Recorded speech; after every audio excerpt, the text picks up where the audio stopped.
I hope you guys are having a good day. My name is Dr. Boyce Watkins. Welcome to the Black Financial Channel and everything else, wherever you're broadcasting in from or wherever you're watching from. I hope you guys are doing well.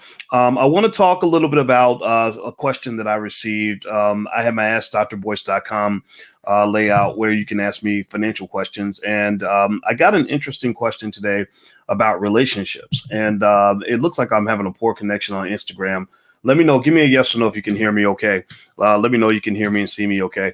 So the question basically was from a young brother who's about 30 years old, and I guess he's still scoping out possible dating options. And he was asking me, how do you tell if a woman's going to be good for your financial life or bad? You know, he wants to know, how do you know if a woman is a financial asset or an economic liability? And so I thought I would jump into this a little bit and kind of give some perspective on it so that maybe this will help somebody to avoid going broke one day. Do me a favor, please hit the thumbs up button, hit the share button, hit the subscribe button in case you haven't done it yet. And also don't forget that I'm on a lot of different platforms, namely the Parlor app and also Clubhouse and all that. So you can look for Dr. Boyce Watkins on those apps. And we also have private conversations about this type of stuff on those different apps. So let's start from the beginning. I made a little list. How do you know if a woman is going to make your life better or leave you broke? This is not a definitive list, but this is something that you can use as a guideline that might help you to choose the right woman because this is an important decision. Actually, I would say that the person you choose to spend your life with, or if you choose to get married or not get married, that's going to be one of the most important decisions that you've ever made in your life. A lot of people don't connect the two. They think relationships and money have nothing to do with each other, and that's not true. I'll tell you guys, if you run around making babies with with different women, then you're gonna end up broke. Like if you got babies, mamas, and all that. I don't care if you're a professional athlete, or rapper, or a movie star. You're gonna end up broke. So family is wealth. Good family creates positive wealth. Bad family creates negative wealth. That's one of the main reasons why black wealth is dropping. It's dropping for at least a couple of reasons. One, your student loan debt is too high. A lot of us think that going to college is going to automatically increase our wealth, so we borrow all this money that people can't pay back. Therefore, half of all black college graduates default on their student loans, which ruins them wealth-wise. So you have a high income.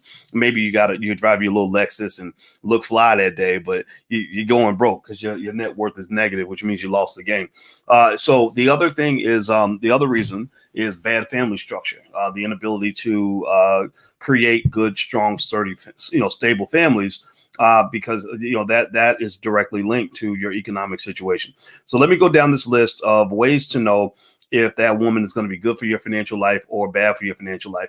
I did a companion video about men. So ladies, if you think I'm just talking about women and beating up on women, that's just not true. I go both ways. Well, not both ways that way, but I go in both directions on this topic. And so you can also learn, I think, if you're a woman, that way, that if you're looking for a man that actually is smart enough to identify quality women, he'll identify you in that way too. So you shouldn't just think about what you want. You got to think about what he wants and vice versa.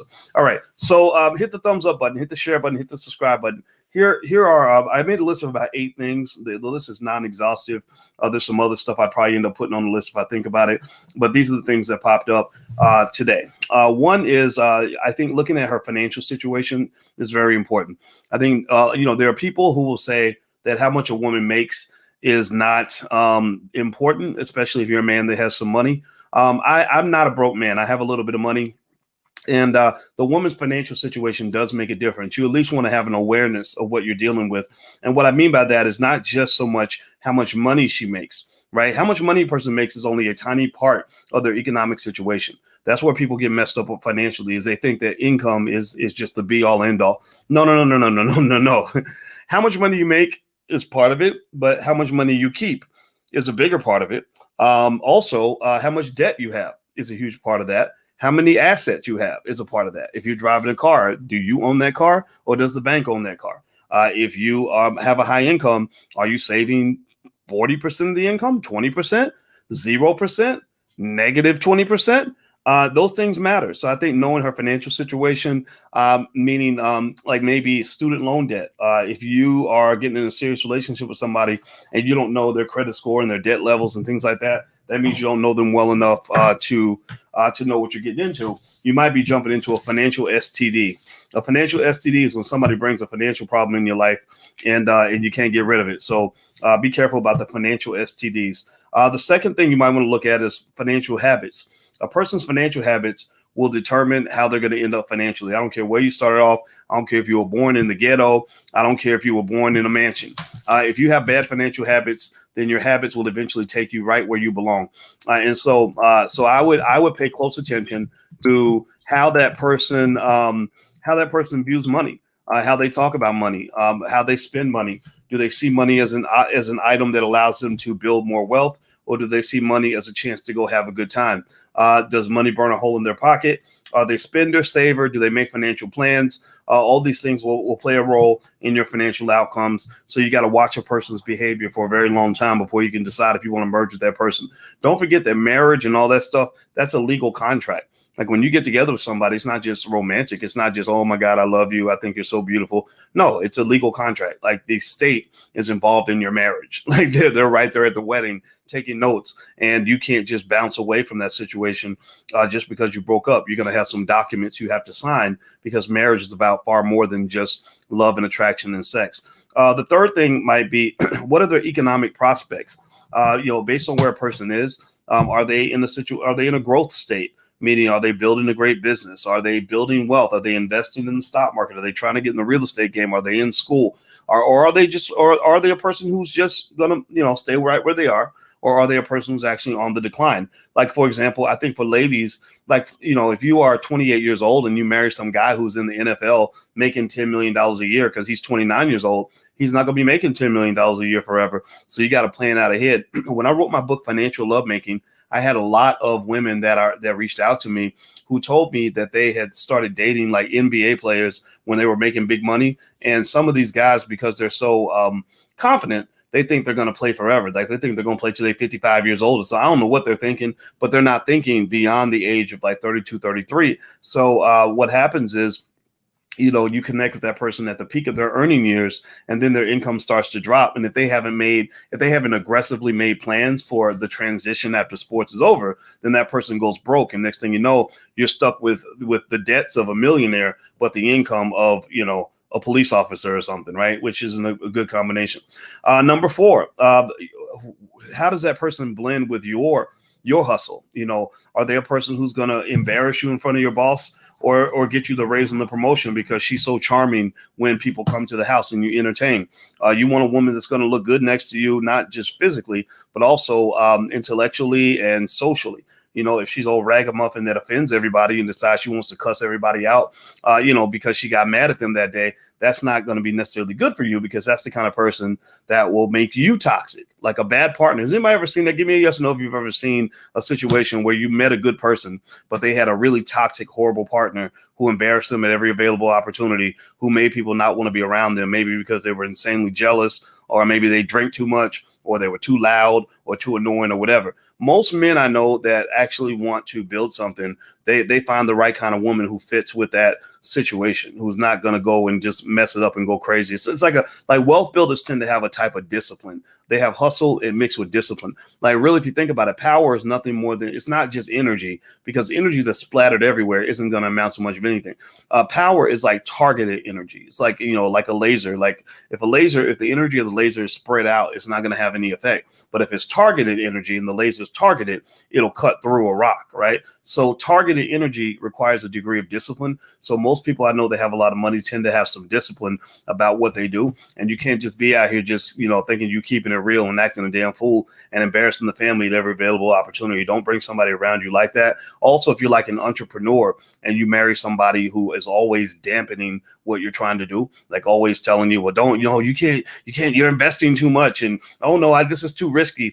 What that might mean is that maybe you're not matched in terms of risk tolerance, meaning that, that the risk that you might take as an entrepreneur very naturally might make her nervous. So it's not necessarily her fault, but it means that you might want to make sure, like when I was really getting started as an entrepreneur, I was broke, man. I mean, I would get $10,000 and that money would be gone because I'd be investing it, trying to flip it, turn it into something bigger and better. And I don't know. I mean, a lot of women wouldn't have been able to handle that, like, sure. Yeah. The women thought I was great after I had all the money and all the wealth, but a lot of people don't necessarily want to go through the bumpy ride to get there. Okay. So make sure that the person fits with what you're trying to do.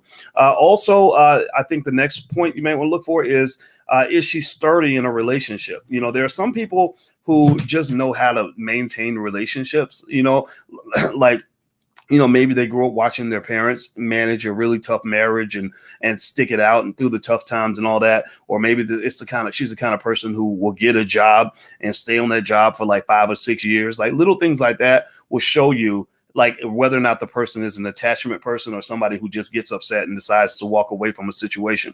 Even little things like how long you've had that car. You've had that car and that laptop for 7 years. That tells you that person's a long-term relationship type person. There's no one piece of evidence that tells you everything, but it's all little stuff. And that's important to know because you don't want to engage in something as serious as marriage with somebody who isn't sturdy. Like sturdy means that you can fight like hell and both of you will always come back to the table. Like, you're not going to be so triggered that you're going to walk away and never come back. Why is that important for wealth? Well, because divorce is a son of a bitch on your income. The average divorcee loses 70% of their wealth. The lawyers are sitting there like this, just waiting for you. The lawyers make money off you in two key ways. One is when you get divorced because you can't handle your family situation, or two, when you die without a will or a trust. When you die without a will or trust, they make big money off that because they make big money sorting through the mess that you have. And then two, if you get a divorce and you're fighting, if it's a contentious divorce, that's even worse. So at the very least, if I was picking someone to marry, which I am, I'm going to get married this year. I would pick someone who either A, is probably not going to want to get a divorce, or B, if they get a divorce, they're going to handle it without it being like a big fight. Like the bigger the fight is, the more money gets lost because you have to pay lawyers to keep going back and forth to court because y'all fighting over who gets to keep the couch and who gets the dog and how you're going to split up the assets. A peaceful transition of power is the next best thing to unity, right? A peaceful transition is the next best thing to permanent peaceful unity. If you can stay together and stay peaceful, then you win because prosperity and peace tend to be connected. Communities with your marriage, your family is like a little community. It's an institution. Communities that have peace tend to have the ability to have prosperity because you can build together. And then if you're not going to build together, if you're going to part ways, you want to do business with, or which marriage is a business because it's a legal contract and it has financial implications. So you can think of it like a business. You want to do business with people that will part ways peacefully without it getting messy and sloppy and crazy and all that stuff. Do me a favor, hit the thumbs up button, hit the share button, hit the subscribe button. And also I should tell you guys that next week we're doing the Generational Wealth Conference. We're going to cover a lot of different things related to wealth strategies, from insurance to taxes to getting started in multifamily property ownership, stock market investing, even a little bit of hotel investing stuff is in there too, commercial property type stuff. So if you'd like to join us, you can go to generationalwealthconference.com. The URL's on the screen. That's generationalwealthconference.com. So hit the thumbs up button if you haven't done it yet. Let's keep going down this list. So 3 more ways to know if she is going to be either help you build wealth or destroy your wealth is you got to look at the relatives. When you marry a person, you're not just marrying them, you're marrying their family. So if you're doing well financially and you built some stuff, you own some assets, you're going to attract certain types of people when you have assets. So when you build assets up, you're going to attract people probably in many cases who don't have any assets or who want to access the assets you have, or they maybe have situations. They have people that in their family that can benefit from your assets. Now that's okay. Like if you're doing well financially and you don't care, like you can just, roll it out, then that's cool. But you got to be real careful about that, because if the person's bringing along a lot of financial baggage from relatives and family members who aren't doing so well, that can cause a problem. It can cause tension in the relationship. It can also cause you to go broke. Like you can end up losing money because you're trying to take care of everybody. The next thing I think about is, how a person deals with conflict. Some people are builders and menders. Some people are destroyers. So if you are with a person who is a builder and a mender, of relationships, then that means when you have conflict, it'll be a good thing. If you're with the destroyer, that means your conflicts will simply escalate and get out of control and get crazy and stress you out, distract you, keep you from being able to get anything done, and ultimately ruin your life. Also, when it comes to wealth, is that person a wealth builder or a wealth destroyer? Wealth destroyers might be spenders. Somebody who where every time you bring money in the room, they just, that's their cue to take it out of the room. So it doesn't matter if you're saving if you have a big hole in your pocket. So your partner can be like having a big hole in your pocket where they're taking your credit card, maxing it out, and doing whatever with the money. The last little piece makes me think about this whole thing, like the Dr. Dre's going through, and all the money, the millions he's going to have to give his wife. And I don't know their situation, but I think about this word vindictive. I really encourage you to really pay attention to people that you choose to partner with in life and figure out how they treat their enemies. Don't pay attention to how they treat their friends. Everybody's nice to their friends most of the time. And also, even, we talk about a man is always going to be nice to a woman he's trying to have sex with, unless he's stupid. I mean, I don't think any man thinks he's going to get some ass by being a jerk, right? So figure out how he treats his enemies. Figure out how she treats her enemies. A lot of women can be very, very sweet. And every woman I've met, it seems, believes that deep down that she's like this gentle little sweet little flower that just needs to be loved out of her bitterness and nastiness or whatever. And that might be true. And that might be true in most cases, but some people are just nastier than others. Some people and typically hurt people. So, some people are so damaged, right? They're just so ripped up on the inside. They've gone through so much trauma that you might get along with them really well for a little while, but when stuff gets out of hand, they become like the Tasmanian devil. I don't know if anybody remembers the Tasmanian devil from cartoons. You gotta be closer to my age to remember that. But the Tasmanian devil was this little animal. I guess there really is a Tasmanian devil, and he would just start spinning. And when he would spin around, he would just tear everything up. And he's like, he's like a beast, And some people become like Tasmanian devils if you trigger them. Like, maybe you rejecting them reminds them of being rejected by her father when she was 5, and suddenly she wants to kill you, and you're like, but you love me, and she's like, yeah, but now you need to die. There's a thin line between love and hate. Like, that's really true. There is a thin line between love and hate. Love and hate are typically the same emotions. A person that really loves you could be the person that also wants to kill you. So you got to kind of look at how people treat their enemies. Right? Can they forgive? Can they let bygones be bygones? Are they able to move beyond something, or do they hold on to baggage? So I think that takes time to do, which is why you don't want to jump into situations too fast. And also, if you are that person that's easily triggered, remember, they got these things called therapists out there that can help you through some of that. So I encourage you to work through some of that so that you won't be seen as toxic in the lives of others. Most abusers, I've noticed that most abusive people, abusive women or abusive men, most abusers, if you talk to them and ask them, why did you do that? Why are you so abusive? They don't even see themselves as abusers. They don't see themselves as bullies. They believe they're defending themselves. They see themselves as the victims. I don't know if anybody else has ever noticed that.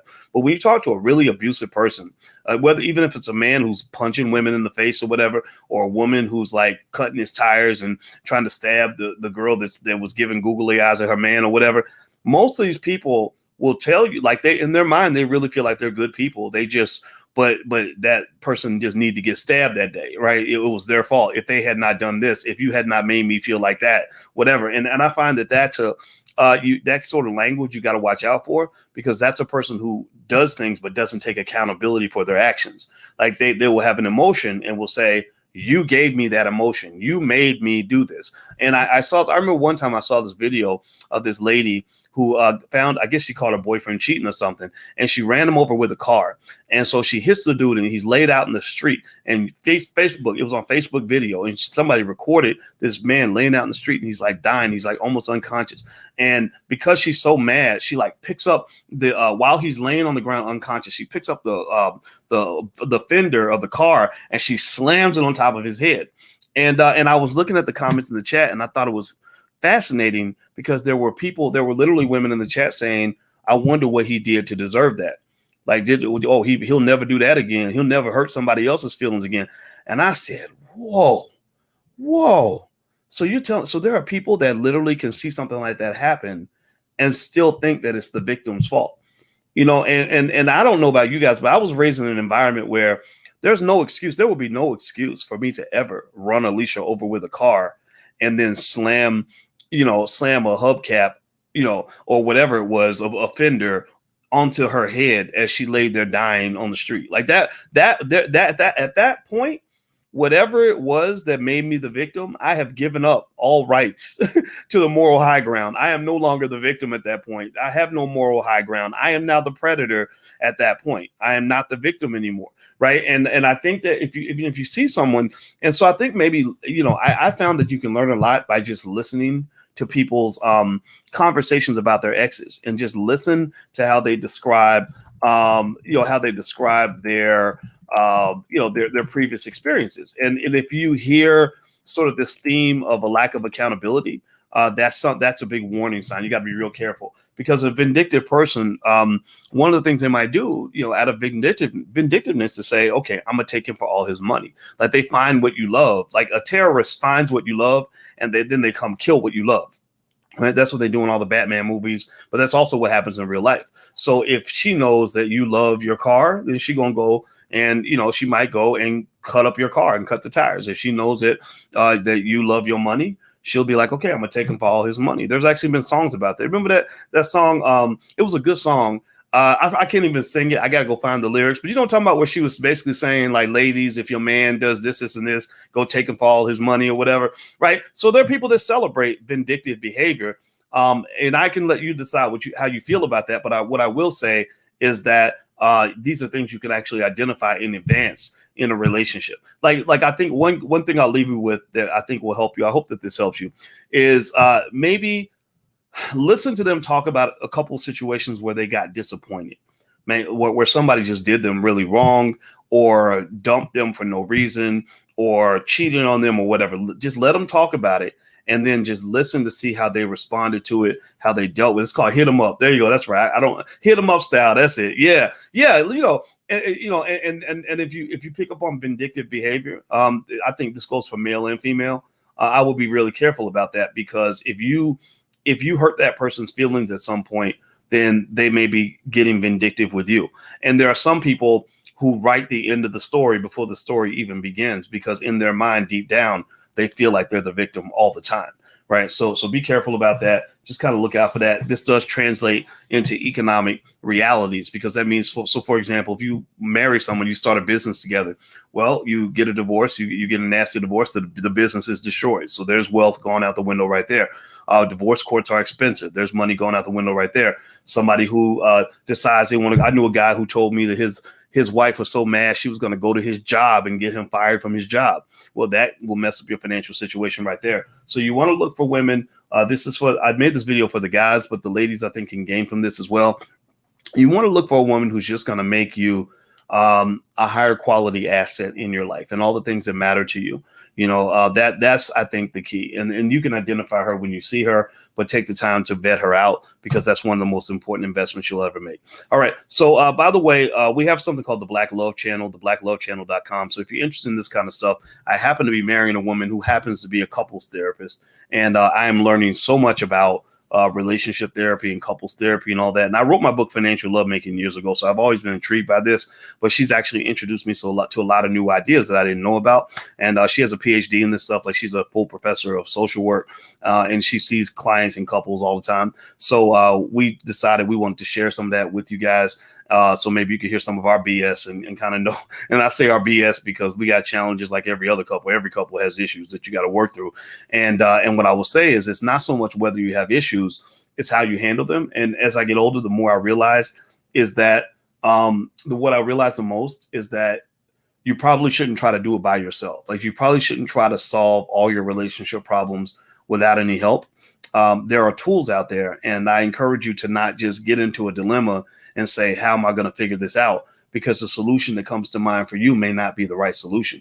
You may be doing what you think is the best way to handle it, but it may actually be making the situation worse. And so I encourage you to, bring in experts. Like, if you can't get a therapist, then fine, go read a book, go watch a YouTube video.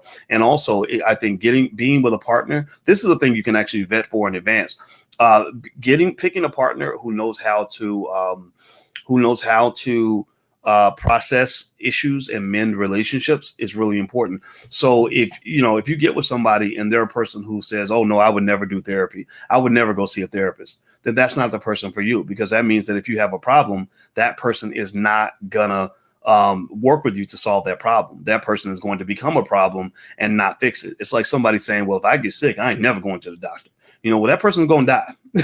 And you don't want your relationship to die because that person says, well, if our relationship gets sick, I'm not going to take the relationship to the doctor. We're going to just pray. We're going to pray to Jesus, and that Jesus is going to heal the relationship. No, sometimes the relationship needs a little bit more than Jesus. It needs a licensed clinician that can actually diagnose the issue and help you get better. So that's my 2 cents. I wish you the best. I hope this helps. TheBlackLoveChannel.com, the URL is right there on the screen. So feel free to subscribe there. We put a lot of cool stuff up there that I think can help you. Also, the Generational Wealth Conference is next week, and we're going to cover everything from tax strategies to insurance to real estate to stock investing, all kinds of stuff. Julian Gordon will be there. It's going to be really good. So it's going to generationalwealthconference.com. That's generationalwealthconference.com. So if you can hit the thumbs up button, share, subscribe before we go. I hope you will do that, and I will see you guys soon. Have a good night. Take care.